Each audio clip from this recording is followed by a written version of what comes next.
All right, we are going. Dun, dun, dun, dun, do, do, do, dun, dun, dun, do, do, do, do. Bum, bum, bum, bum, bum, bum, bum. Rob's new coach is on something that we're not.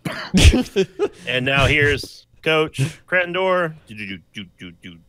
Hey, what's up, everybody? Welcome back to another week of football discussion, and we've got a lot of fun stuff to talk about this week.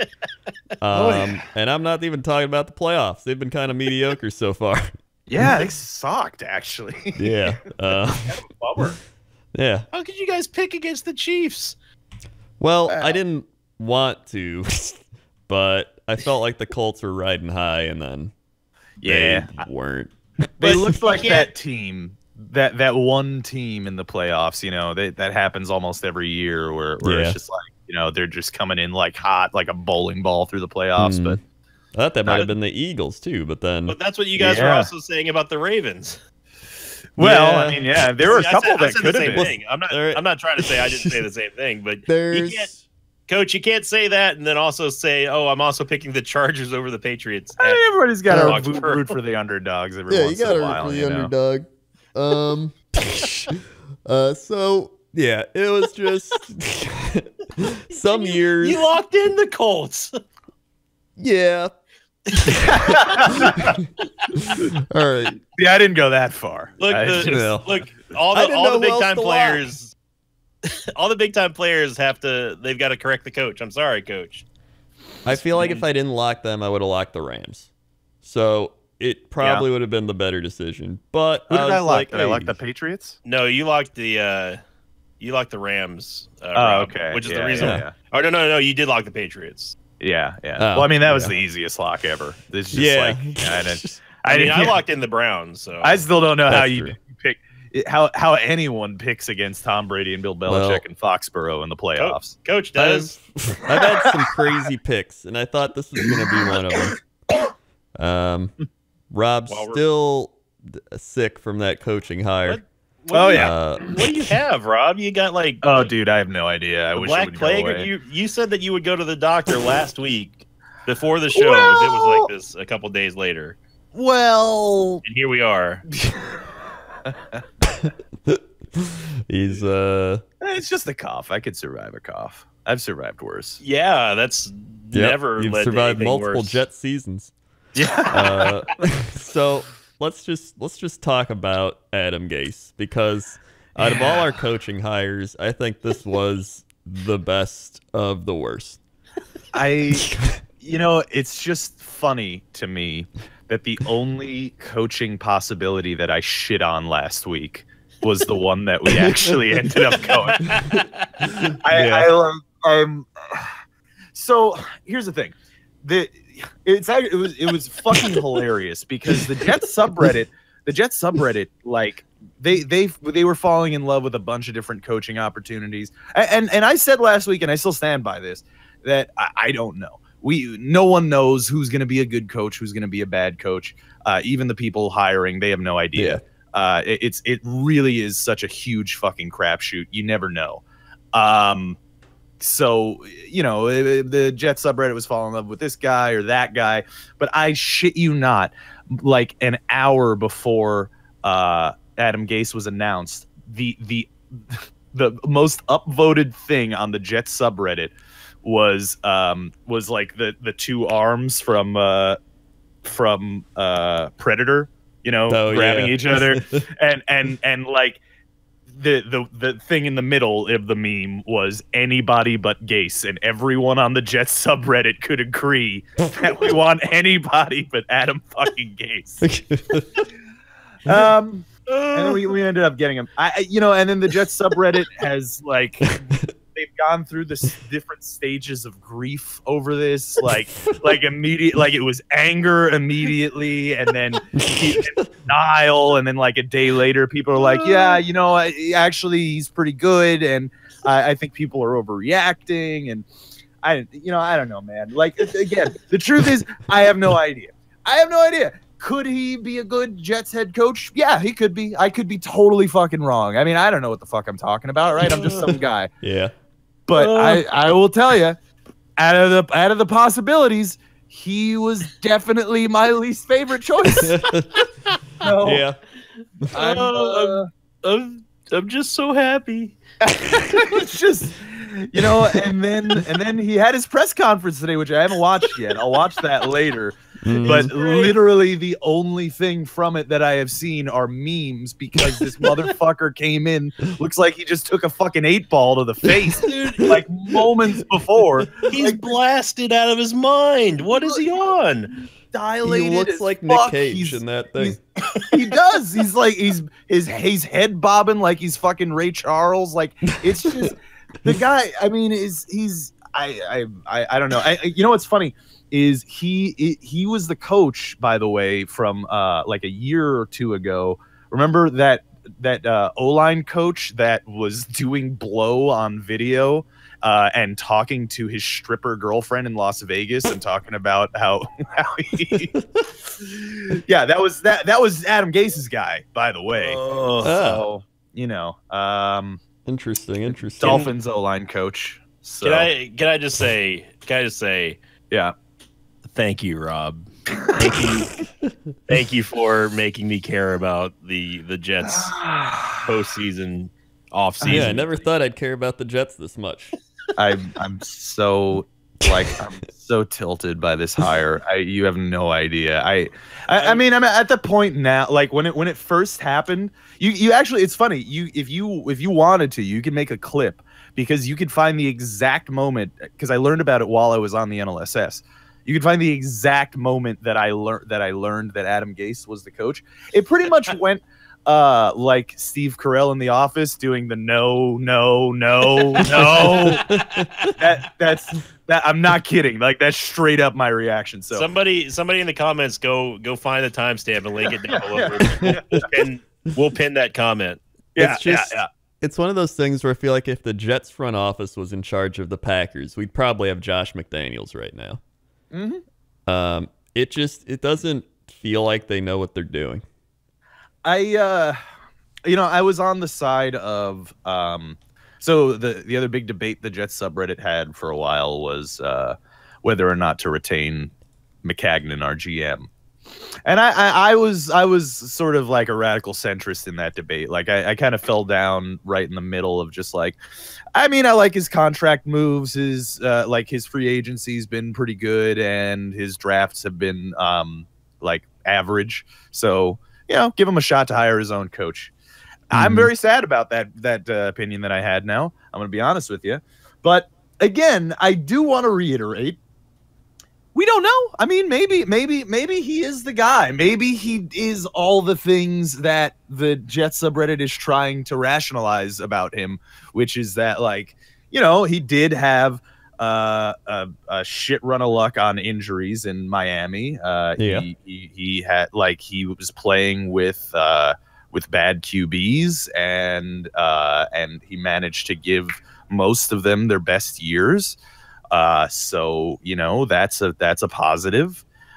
Maybe he was just at the wrong place in the wrong time, and maybe the Jets are the right place on the right time.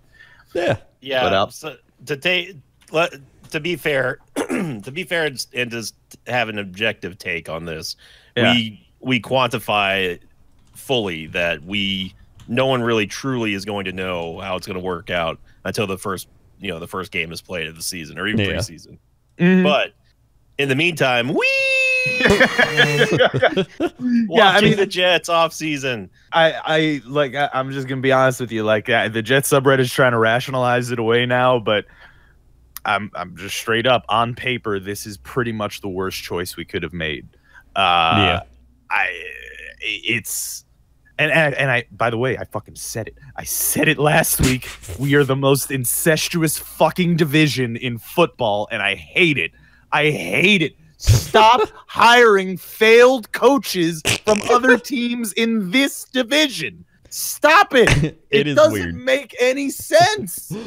Because why? Because he's 3-3 against Tom Brady? That's why we're getting Adam Gase?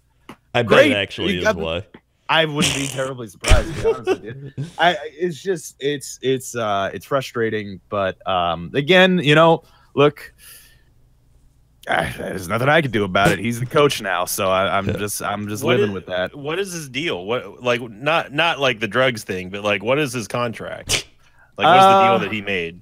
I actually don't know. I mean, if I had to guess, it's probably something light. Because Adam Gase contract. Yeah, that we might not have the details yet. I don't know. Yeah. But I mean, it could be a standard one, the 4-year deal or whatever.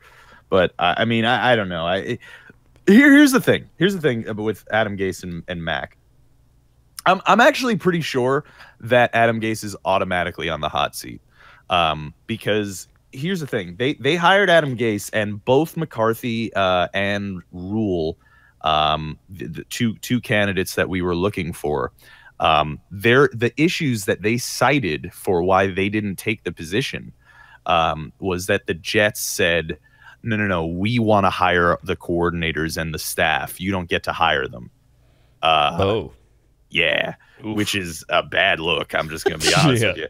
I mean, that's a real fucking bad look. But so that's essentially what they said. Both of them said that.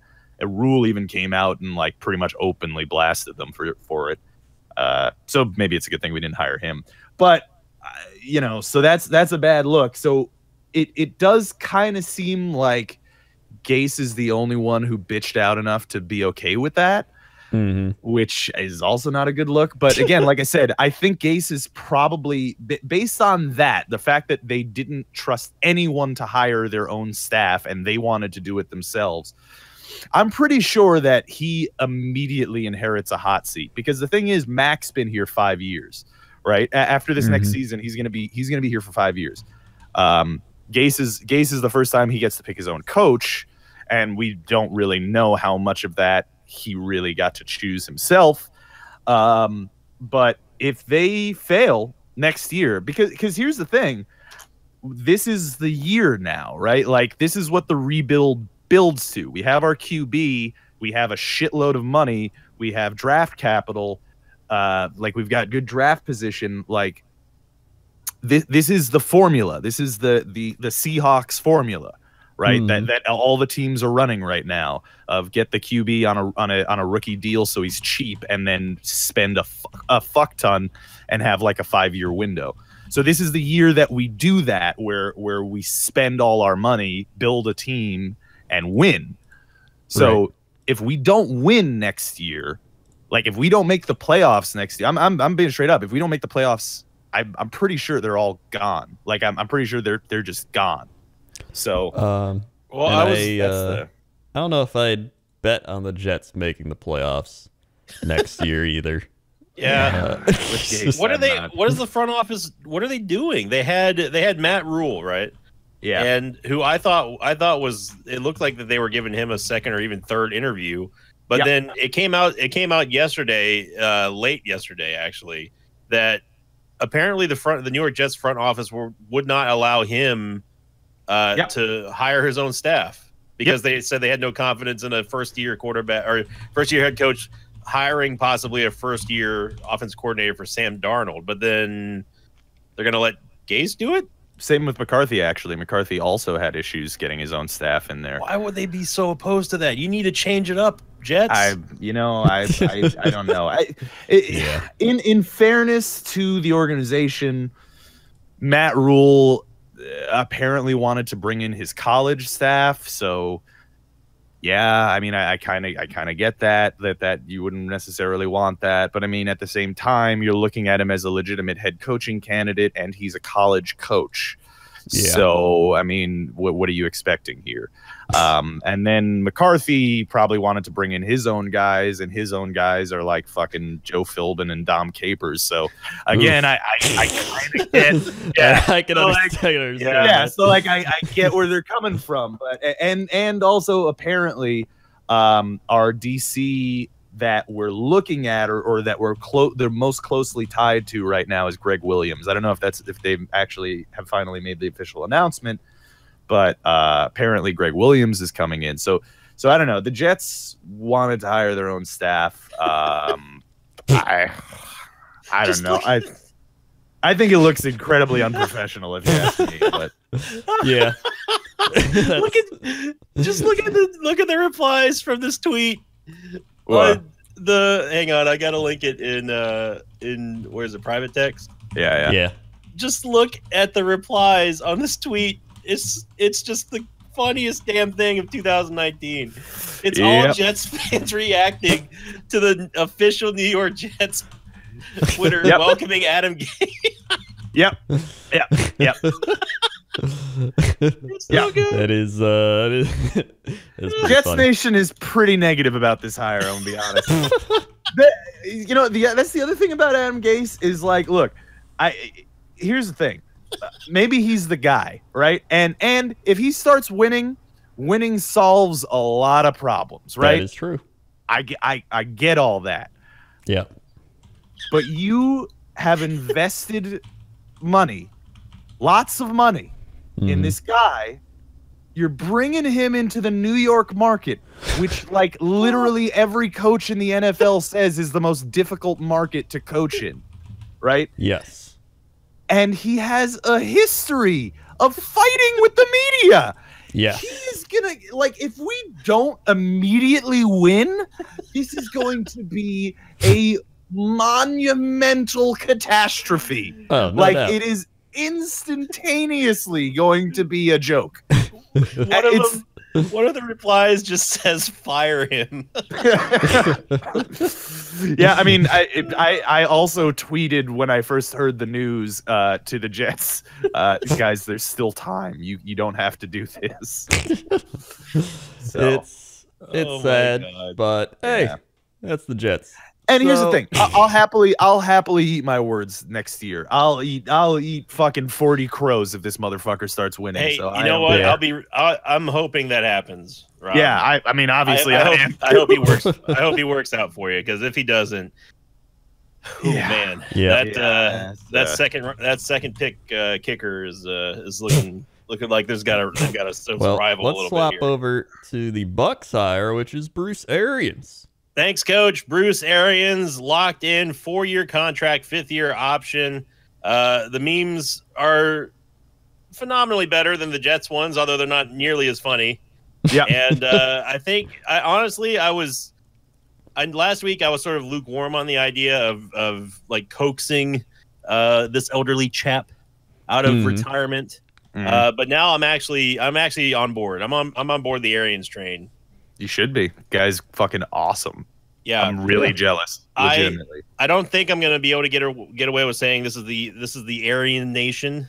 I don't think that the Aryans train is also probably not going to work that well for me next year. Yeah. Mm-hmm. I'll work up with a better catchphrase and get right back to you, Coach. All right, reasonable. that's good. Well, the one downside you might have about this is that Bruce Arians really likes Jameis Winston and wants him to be his quarterback. Yeah. But I feel like there's so many other holes that need to be filled on the Buccaneers that maybe he's just kind of saying like, hey, we got to work on some other stuff and then see if Jameis can, get a clear head, and then if he can't, we'll get a quarterback next year when there's a lot more quarterbacks. It's another one of those situations, right, where what's he gonna say? He's gonna say, "Nah, fuck Jameis." Like he just got the head coaching job. He's gonna come in and he's gonna be like, "Yeah, I'm gonna." But he's evaluating. You know what else is also a pretty good tool to get a clear head? Shotgun to the back of it. Yeah. Which I'm still on board for, by the way, Coach, if you're on for it. But just as of today, actually, a couple hours ago, Jameis Winston was quoted as saying, "Have to get back to playing Jameis football." Of course, Jameis ball. I mean, what was the last 3 seasons? We weren't playing Jameis. Look, no, he was playing Jameis football. That's a little off brain. It was Jameis football, not. Yeah. Now we're back to you goofed it. the contraction of Jameis here. Yeah. I have never liked Jameis Winston. I think everyone pretty much knows that by now. There's a lot of Bucs fans who also highly dislike him as a person and as a quarterback. Yeah. But the final thing that Jameis said today really sealed the deal for me here. And I quote, this is quoted from Jameis Winston, said on the 14th of January, 2019, today at the time of this recording, quote, "I was very excited," he said of the hire. "It's funny how things come around full circle. This is the man that introduced me to the Super Bowl ring, so I definitely want to get one with him." What? What? Was he not aware of the Super Bowl before that? Yeah, that's what everyone is saying. Like, that's very. Oh, so you didn't know that Super Bowl winners had rings? Huh. That's my quarterback, everyone. Jameis Winston, everyone. He could easily just take an Uber down to the pawn shop and buy one off of a desperate bet. You know? But, hey, what the hell do I know? I'm not a quarterback in the NFL. Or head over and steal that one back from Putin that he's still got. Fucking hot Robert Kraft.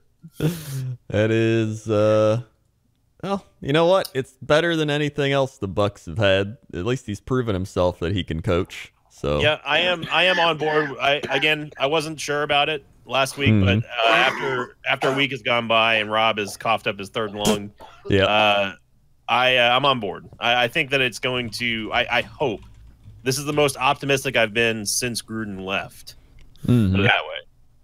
I mean, this is definitely your best coaching hire in a very long time. Like legit. Like, if Bruce Arians hadn't been so adamant in the offseason about only wanting the Cleveland job, every team in the league would have considered that. Like, he's that good. So, and that was the thing that mystified me, was that he was so dead set because he wanted to coach Mayfield.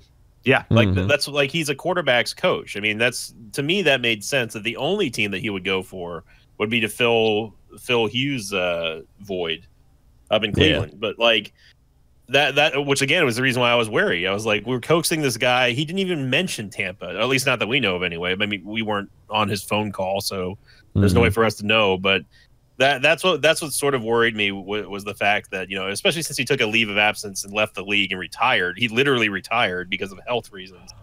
You know, so, but I'm on board with it. I still think that Winston should fail and just not be in the NFL anymore. I'm not going to be wishing for that, because I would rather see the Buccaneers win.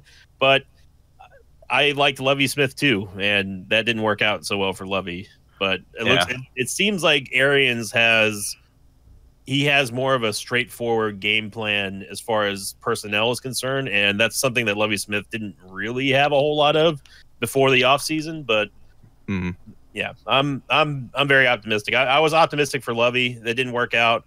I hated Schiano a whole lot, and I also hated Cotter, of course. But I think that if we weren't going to get Munkin, then I think that Bruce Arians, I would have taken McCarthy too, but I think I'd rather have McCarthy still. But since he's off the table, I'm okay with Arians. Should be interesting to coach. It should be. So yeah, we got some promising head coaching hires, and you got Bowles. Yeah, Bowles is the DC over there in Tampa now. So I mean, he likes defense. Yeah, he just doesn't know how to run offenses. So, yeah. In other news that's pretty big, Antonio Brown requesting a trade, and the Steelers pretty much being like, yeah, we got to trade you. Yeah.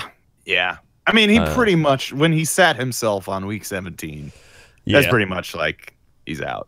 And you know that you're talking about someone extremely talented at their job, because a lot of teams still wanted him after that. If it was any other person, any other receiver, any other player for that matter in the NFL, to not of the same caliber that he's at, that would have been a huge negative. And most teams would have been, I'm sure, would have been like, this guy makes up his excuses to not play. Like, he's contractually bound to play if he's healthy, and he sat himself out and left. Yeah, that's not going to fly here. But the fact that it's him, teams are like, well, maybe you'll be fine over here in Denver. Yeah, right. Well, I mean, that's the thing with him, right? Is that, like, I mean, this is just the reality of the NFL. It doesn't really matter what you do if you can play. And I mean, just kind of straight up, like, it's arguable, of course, but he's kind of just been the best receiver in football for the past like 5-6 years now. So like America loves a winner, Rob. Yeah, I mean, plenty. The thing, actually, so the Jets are obviously looking at the Antonio Brown trade, but we don't really have the draft capital for it. So it's going to be interesting to see where he goes, because the Steelers are looking for a first. And I got to say, I mean, look, Antonio Brown is, like I just said, he's probably the best receiver in the NFL and has been for the past like 5 or 6 years. Yeah. But he's crazy. 30. Possible. Yeah, he's crazy and 30. I would not give up the first round for him. Yeah, I don't know. It's rough. I mean, especially with the Jets position, it's the 3rd overall pick. Like, yeah. I don't know. With the Packers, would gladly give up the Saints pick for Antonio Brown, because that's practically an early second with the Saints playing the way they are. And I mean, we got more draft picks. We already got 1st, 2nd, 3rd, 2 4ths, like 2 6. Like, we got plenty of picks. You could even give him like a 1st and a 6th, and then maybe get like a 5th back from him or something. But like, if that worked out, like Devontae Adams had, I think, like 1 less touchdown than Antonio Brown, who's number 1. We would have the top 2 touchdown receivers together. Yeah. Being thrown the ball by Aaron Rodgers and our new like offensive genius head coach. I am all for giving that a try. It makes perfect sense for your team, to be honest with you. Yeah. I mean, like that's kind of the destination, that and Indianapolis, I feel like, are the two main ones. Yeah. Which by the way, I should mention before we get into games and stuff, like the Colts did lose this weekend, right? And that sucks for them, and I'm sure they're sad. But I mean, they have to be the most promising situation in the NFL right now. They made the playoffs, and they even won a game in the playoffs and moved on to the 2nd round, and they have the 4th most cap space in the league. And they've got like 2 first rounders or something, or at least they have 2 second rounders, one of ours. So like, I mean, that's got to be like that's the place, right? I mean, they're gonna have they're already a playoff team, and they have the same money as the bottom of the barrel teams like the Browns and the Jets. Yeah, like, I mean, that's crazy. It is pretty crazy. It's going to be interesting seeing some of these teams just moving forward. It's one of those things where there's a lot of teams where you're like, man, this team's going to look great next year. And then there's always 1 or 2 teams that still don't. Like, you think they're going to be good. Like the Jaguars, for example, where you're like, man, this team is going to go back to the Super Bowl at this rate. And it's like, they're picking 7th overall. Honestly, unless luck goes down, I do not see the Colts not being a contender like next year, because like I said, with all that money and the draft capital, like, they're going to be a monster destination. Honestly, I don't doubt that Le'Veon probably goes there. Yeah. Even though I want him on the Jets. Like, I think the Colts make the most sense. Breaking news, Coach Endor, Jets Adam Gase excited to work with QB Sam Darnold, as reported by Kevin Patra of NFL, writer for the NFL.com website of NFL. Gase was quoted as saying, "The majority of the things I've already looked at have been his pro tape. Obviously, I was preparing for him for 2 games. It was kind of really a jumpstart for me. He was one of the guys we actually thought was going to be gone way before we even picked. We focused on a couple of other guys that we thought could possibly fall to us at 11. I've been able to, especially in this last few days, really hammer out as much tape as I could on him, and started looking at things that I've seen him do really well. Some of the things we could possibly work on. And really, it's going to be start with him." Not to get back into the Adam Gase thing, but like, I was reading that ad verbatim, by the way. Yeah, that's exactly how it was written.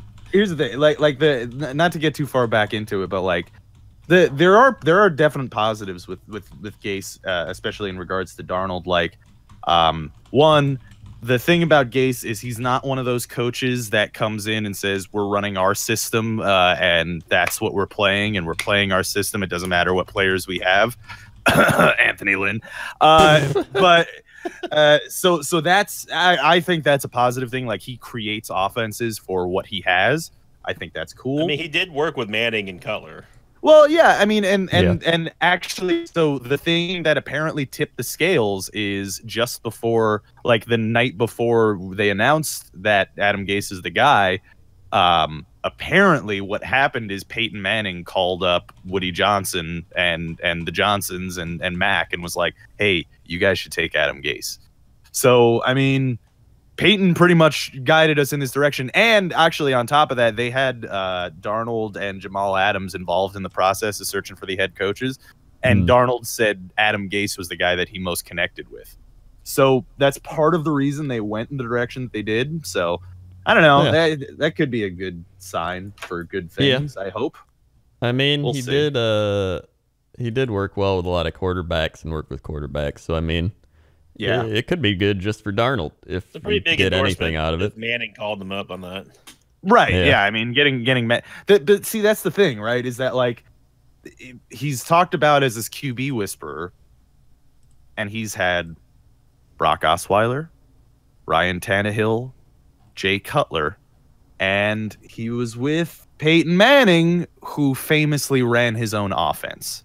So, like, it's one of those situations where it's like, yeah, I guess he whispered some QBs to their best seasons, but they're not exactly, hot ticket items here. So, I mean, if anything, he did coach the greatest thief in all of Houston history. Stole millions and millions of dollars from a city in broad daylight on TV. No disrespect to fucking Brock Osweiler. He got his, man, and he's living his life, Hey, he beat the Bears this year, so he did. That's true. Yeah. There you go, Coach. There you go. Well, all right. That's gonna be it for our news and coaching talk. So let's go into the games of the week. So first up, Colts Chiefs. This was kind of a blowout. Yeah, it was. Yeah, it was. The Chiefs just looked so good on every front, and they had the Andy Reid bye week magic going for them. That was just, it looked like they knew what they were doing, like, everywhere. Like, there's just no bad plays.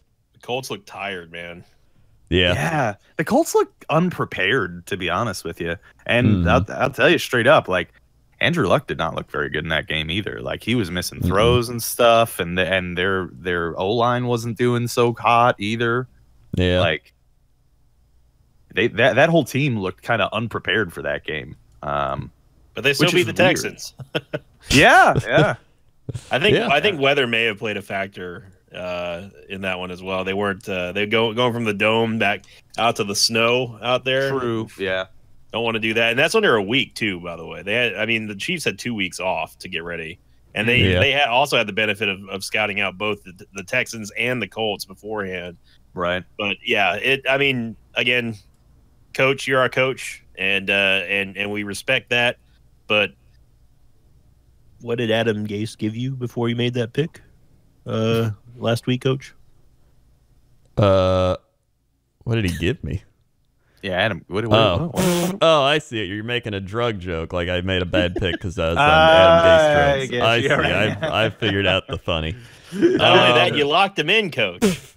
Well, here's the thing. They looked like they were on a roll. Like, they've been winning. They had 2 weeks straight of, like, playing pretty good playoff-style football against the Titans and then against the Texans on the road both weeks. So it's like, hey, they're coming together. Their defense looks good. They're making plays. And it's just, I think we forgot how good the Chiefs actually are. Yeah. Like, they are a legit powerhouse offensive team, and they have a defense that's good enough to, like, get the job done. And that's really all you need when you have such a good offense. Well, I mean, we should talk about, actually, like, the Chiefs defense definitely showed up in that game, which, I mean, who expected that? Like, I legit thought that this was going to be like a shootout, but the Chiefs defense was like sacking Luck. They were fucking they were batting down passes. Like, they actually looked like an actual defense, which was weird.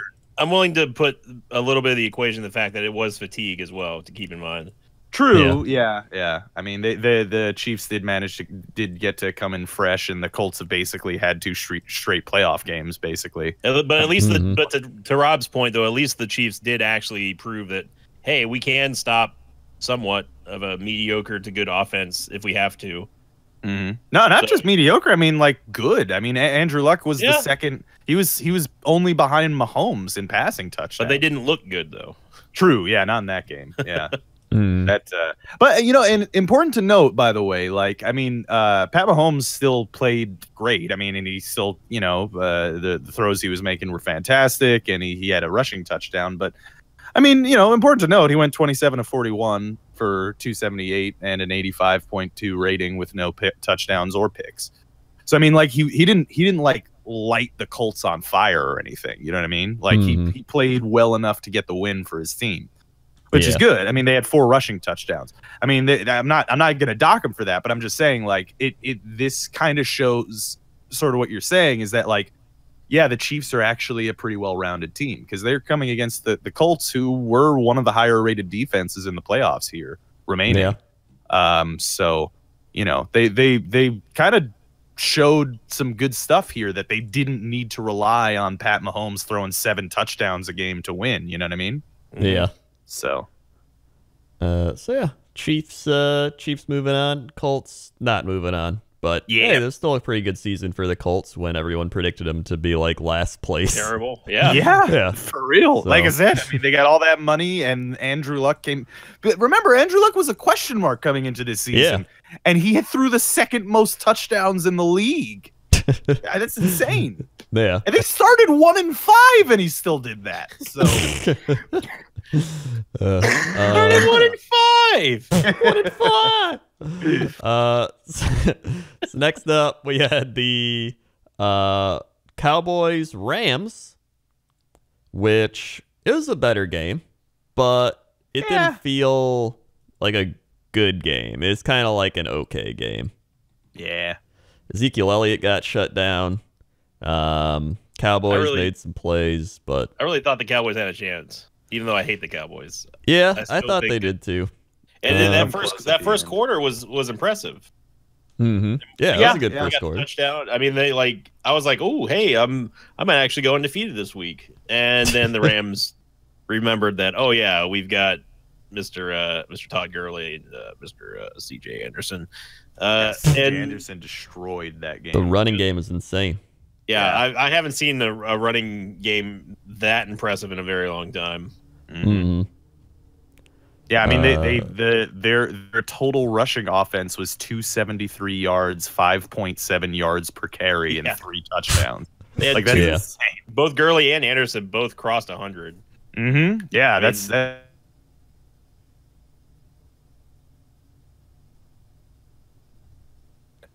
Oh, am I back? Discord cut out. That was Discord. Yeah, that was a Discord. Okay, but yeah, what I was saying, I don't know if you caught it, Coach, but I said both Anderson and Gurley did cross 100 yards, and I mean, Goff doesn't even need to do anything at that point. Yeah, he didn't do much. Well, I mean, similar to the Chiefs, like Goff didn't really have to do that much for them to win that game, which is you know. Yeah, it's good to see when you don't have to rely on your QB throwing 1,000,000 yards, you know. or taking a whole lot of attempts. Right. Yeah. It's gonna be one of those things where now they play the Saints next, and we can talk about that when we get to it, but it's feeling like that's gonna be a shootout like it was earlier in the season. Yeah, I think so. Yeah. Probably. So yeah, Rams move on. Dallas goes home again. They're very good at getting to like the second round of the playoffs and then losing. Yeah, by the way, like I forgot, I saw a stat on the NFL subreddit that kind of validated what I was saying in the season, which is like the Cowboys are like 1-7 or something when Ezekiel Elliott has less than 75 yards. Yep. So like and he did in this game. He's 20 for 47 with 2.3 yards per carry. Still got a touchdown, but you know. So yeah, then we had the Sunday games where New England destroyed the Chargers. Rip Chargers. That score looks way closer than that game was. That game was over in like the first quarter. Yeah, it was like 28-3 or some shit. Yeah, it's insane. It was garbage time points. I mean, the Patriots, you can't love them or hate them. I don't love the Patriots. I don't hate the Patriots either because I don't have to deal with them.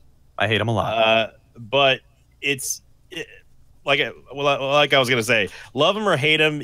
It's hard to bet against them in the playoffs at home. It really is. Yeah. Well, yeah. The stat, they're like 20-3 now in at home in the playoffs. They're 3-4 away, by the way. So next week, you never know. But I mean, the Patriots are the Yankees of the NFL. Yeah. I mean, like again, I fucking hate Bill Belichick and Tom Brady with a burning passion as a Jets fan. But look, they're. Like Tom Brady's he's obviously not as dominant as Gretzky, but he's like almost the Gretzky of the NFL. There was a stat that I saw the other day that was Tom Brady now has more postseason wins than any quarterback has ever played the postseason games. Yep. Like he has 20 wins, and number 2 is Peyton Manning having played in 27. That's how dominant this run has been. And especially you have to consider the fact that in his career, Tom Brady hasn't played a lot of wild card games either. Like this motherfucker gets a first round bye every year anyway, and he still did that. It's just stupid. I hate them. I hate them so much.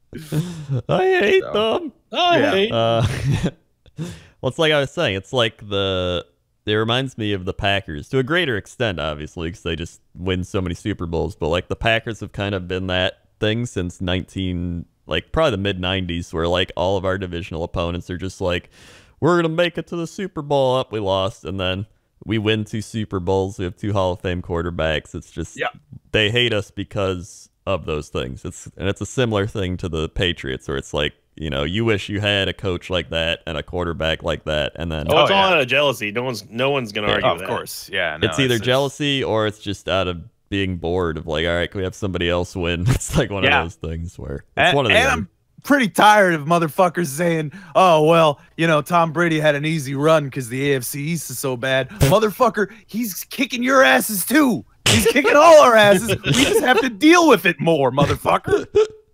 They're doing it twice a goddamn year. I don't root against the Patriots. I don't root for them. They're like a neutral team for me. But it's impressive, and they're very difficult to pick against, which again is why I ask. I hate to question you, Coach, but what are you doing? I don't know what I was doing. I bet you're not picking against Patriots this week. Well, they are the underdogs.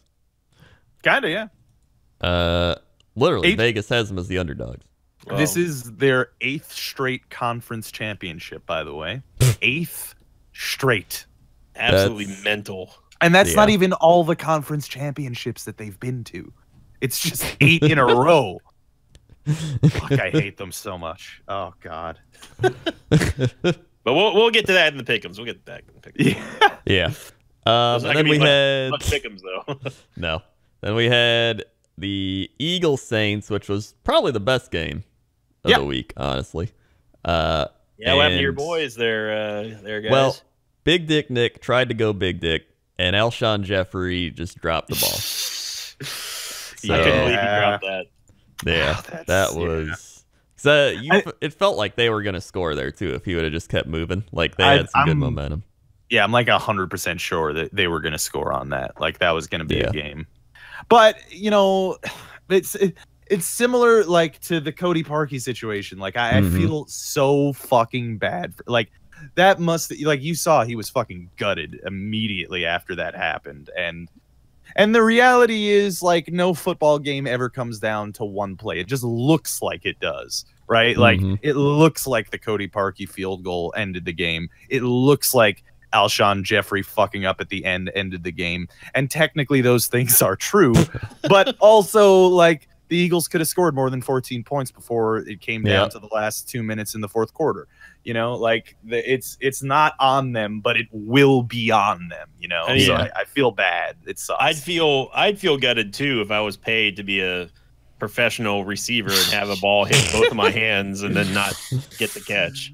Yeah. It's one of those things where obviously it's not only his fault, but everyone's always going to pin it on him because that's the highlight of the game. It's the worst way and the worst time to have a case of the Butterfingers. Yeah. But because Alshon Jeffries he's a great receiver. Yeah, like he made some crazy catches like earlier. He's been great for he was great in the Super Bowl. He's been great for them now for the past 2 years, and he's it's a shame that it had to be him. Mm-hmm. Plus, I'm not kidding. Apparently, the Eagles were playing their literal 10th string cornerback in that game. They've been they caught the injury bug this year a bit, unfortunately. But what are you gonna do? They had a good run, but it's over now. And welcome to the off-season club. Yep. So I wanted the meme team to win, but you know what? I'm all for Breezes now. Breezes all the way. I want a higher draft pick with them, so no. And Sinvicta just hates Saints, so he's not gonna pick me either. That's fair. I hate him. I hate him a whole lot. So we've got 2 pretty good championship games that I hope actually are better than the other playoff games we've seen. Yeah. Playoffs kind of suck this year so far. Playoffs? Yeah. Playoffs? Last year, I thought they were pretty good. Yeah, they were great. Yeah. Minneapolis Miracle? Mm-hmm. I think the only proper way for us to do pick'ems for this show is to not only do the conference championships, but also the Super Bowl. Well, I mean, we're gonna do one to pick the Super Bowl anyway, though. Yeah. But we should just do it. We should just do it now, though, while we still have like a chance to actually not have a coin flip. We can. These will count for more points then if you pick it right this week instead of next week. Yeah, all right. So if you predict the Super Bowl matchup and the Super Bowl winner this week, you get 3 extra wins. There you go. Yeah. All right. Sounds good. We're giving poor Hippo Norris so much. Hey, he volunteered for the job. All right. It's like the overtime rules, like the new one. You get the ball, but if you get a field goal, you can't win. A touchdown wins. But if it goes back to the other team, they can get a field goal, and then if that gets it, it's like that's only if Rob coughs less than 10 times in one episode. Yeah. Now that's a bet I'd take. Yeah, that sounds good. Speaking of. All right. Well, let's pick these games. First up, Chiefs and Patriots. That's tough. Yeah. That's tough. I'm going to be going Patriots. Okay. Yeah. I don't know, man. You know what? I think there's a stat that showed Andy Reid has the most playoff wins and the most regular season wins without a Super Bowl win. And I think this might be the Andy Reid year. So screw it. I'm going Andy Reid. Hell yeah. I mean, I hope it is because I like Andy Reid. Yeah. But I'm picking the Patriots. I mean, obviously, in my heart, I want the Chiefs to win. Mm-hmm. Do I think they will? I don't know. That's the thing, man. Because I think this game is actually probably still going to be a shootout. The Patriots defense looked great in the Chargers game. The Chiefs defense looked great in the Colts game. But but I think both of those teams are going to realize they're playing each other, and it's going to be like last year's Super Bowl all over again, where the losing QB is going to have 500 yards and a loss. Mm-hmm. And I think Tom Brady can still sling it. Yeah. And James White is a monster, but we're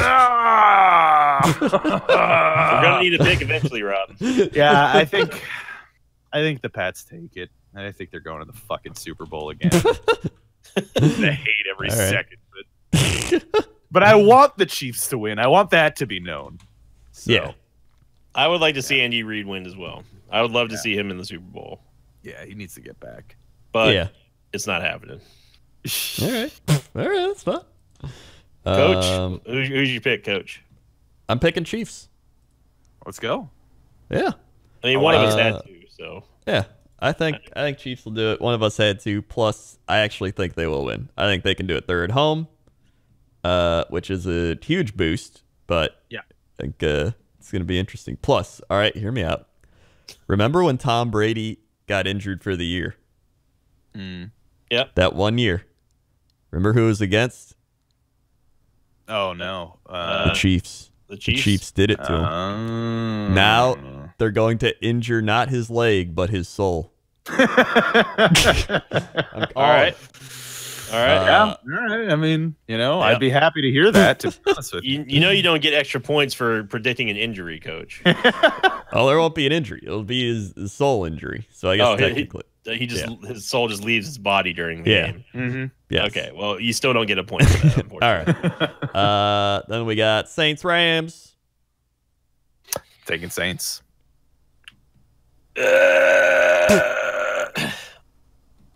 I'm taking the Rams. I want the Rams, but I'm taking the Saints. Yeah. So I think it'll be Saints Chiefs, but I do want the Rams to win. I mean, if we had Rams Chiefs in the Super Bowl, that would be pretty awesome considering, the last time they met, it was the third highest scoring game in NFL history. And we were already saying we could be looking at the Super Bowl right here. Yeah. I mean, it could very well be that. So, but I gotta pick the Rams though. And there's actually a reason for this.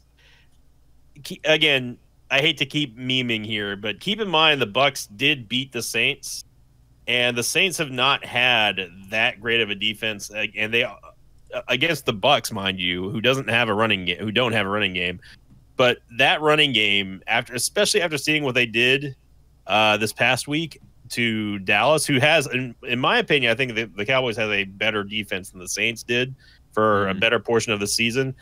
I think that the Saints legitimately will have a pretty big issue trying to contain both Gurley and Anderson.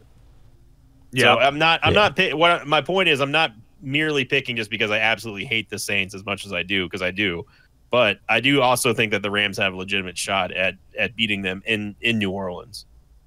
So similarly, I think that if the Saints lose this game, the reason that they will lose is I think the Rams' path to success is Aaron Donald destroying the Saints O-line, which I could totally see happening because in the Eagles game, like, they got to Drew a lot, even though they didn't sack him that many times. Like, he was pressured a lot and had a bunch of errant throws.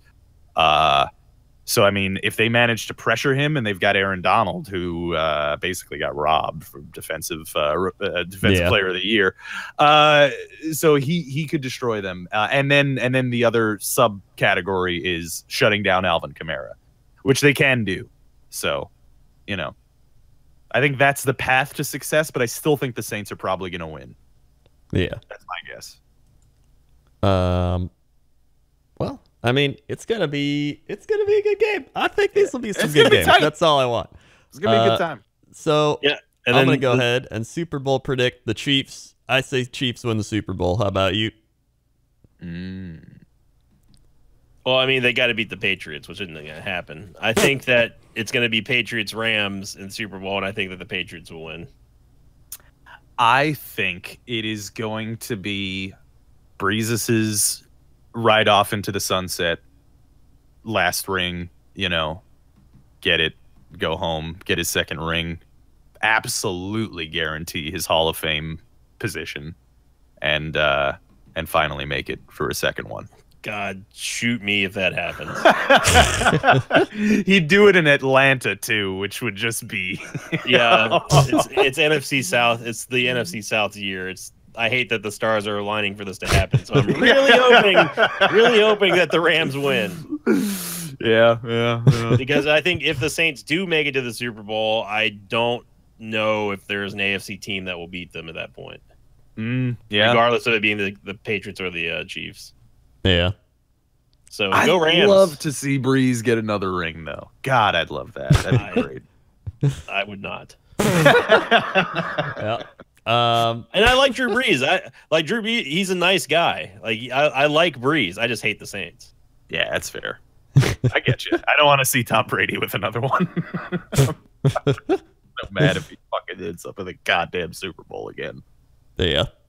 Well, that's those are our predictions. And I mean, anything else happen? Vikings hired Gary Kubiak as offensive coordinator.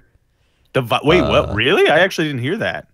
Yep, Yeah, their offensive advisor. What? So Denver ran him out of town, and he went to the Vikings. Well, he was supposed to have an interview with the Jaguars, though. Yeah, but I guess he's an offensive advisor to Minnesota now. Damn. Daisy also thinks that that's very interesting. Yeah. And the Packers have signed offensive coordinator Nathaniel Hackett from the Jaguars.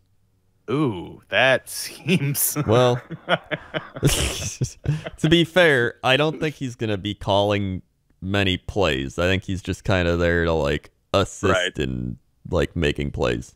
So, yeah. Plus, he has Blake Bortles. So, your coaching situation to me kind of looks like, hey, we're going to bring in some guys that will have a title, and Aaron Rodgers can run his own offense. That's what it kind of sounds like to me, to be honest. Yeah. I guarantee you everything we do is like Aaron Rodgers approved at this point. Yeah. I mean, it's like it's one of the top 3 quarterbacks of the league, and you're paying him a lot of money. So you're gonna make sure he's happy. Oof. Yeah. Big breaking news here for probably the biggest yikes that we've not seen in the past couple of weeks here. Well, at least 2 weeks here. Please don't be Jets news. Please don't be Jets. No, it's coach is going to be very interested in this one.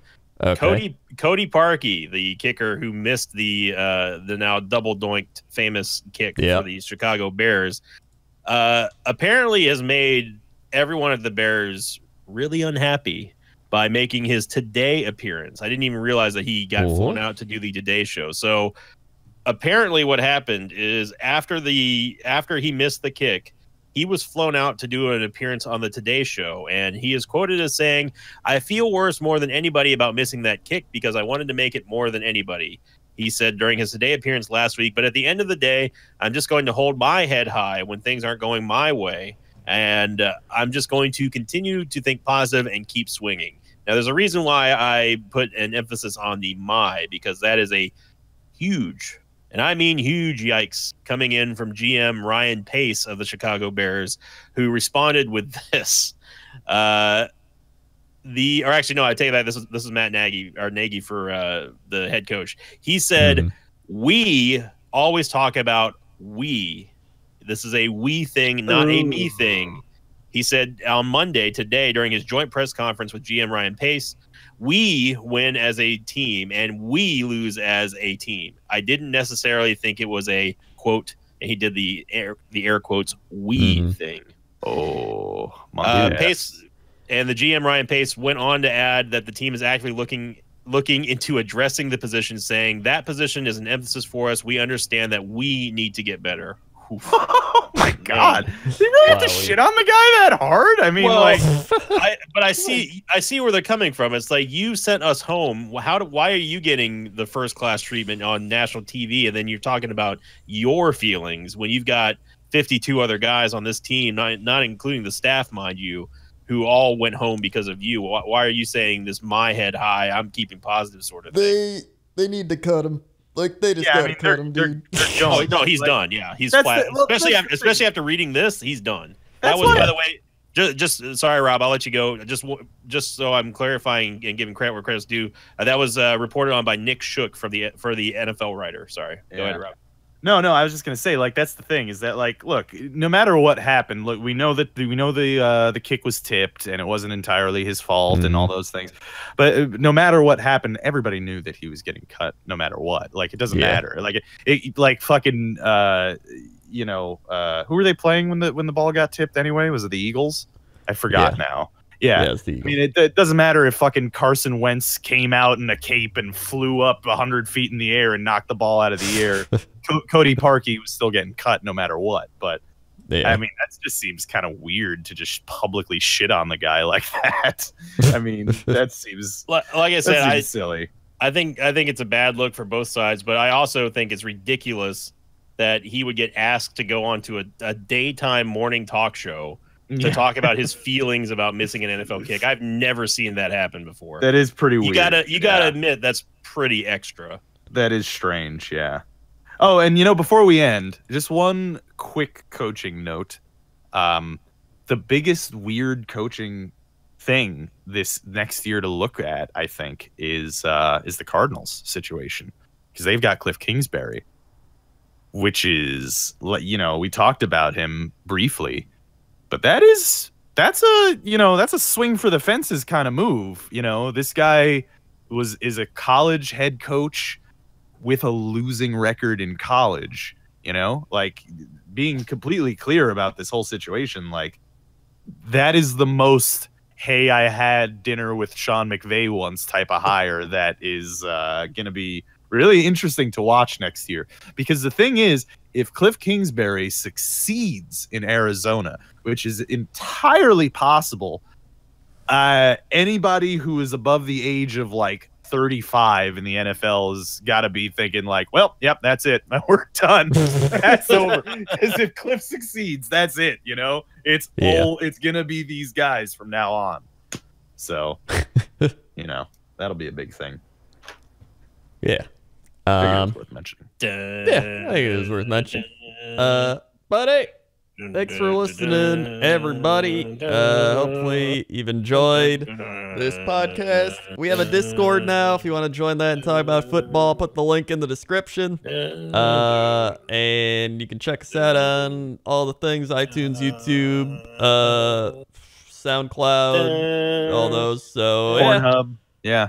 No, that's not one of them. And we're done. Thanks for listening, and we'll see you next week. Bye.